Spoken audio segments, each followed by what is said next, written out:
అత్యధికముగా అభివృద్ధి పొందించదనని. ఇది ఫ్రెండ్స్ ఈరోజు దేవుని వాగ్దానము.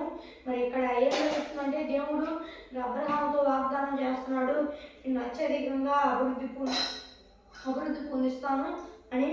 ఈరోజు మనతో కూడా ఈ మాట చెబుతున్నాడు. మనం ఏ విషయంలో కూడా భయపడాల్సిన అవసరం లేదు, అత్యధికంగా అభివృద్ధి చేస్తా అంటున్నాడు. సరే దేవుడు చెప్పాడులే, మనం సైలెంట్గా ఉండకూడదు, ప్రతిరోజు ప్రార్థన చేస్తా కానీ ఎట్లా పడితే అట్లా ఉండకూడదు, ప్రార్థన చేసాము కానీ ప్రార్థన చేస్తూ అలాగే మనం కూడా దేవుని ఇష్టానుసారంగా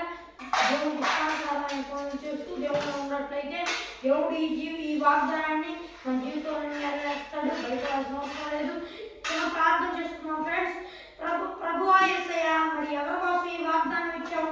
ఓ దేవా నాయనా యేసయ్యా, దేవా అత్యధికంగా అభివృద్ధి చేస్తా అని చెప్పావు, నీకు స్తోత్రాలు ప్రభువా. దేవా నాయనా, ఈ వాగ్దానం చూస్తున్న వాళ్ళు ఎవరైనా కష్టంలోకి రాకపోతే, నేను నమ్ముకోకపోతే నమ్ముకున్నట్లు నీ కృప చూపించు.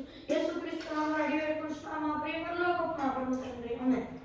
ఇది ఫ్రెండ్స్ ఈరోజు దేవుని వాగ్దానం. మరి ఈ వీడియో నచ్చితే ఈ వీడియో లైక్ చేయండి, షేర్ చేయండి, మరి మన ఛానల్ని సబ్స్క్రైబ్ చేసుకోండి. మరియు దేవుని వాగ్దానంతో మళ్ళీ కలుద్దాం. అంతవరకు దేవుని కృప మనందరికీ తోడే నడిపించును గాక.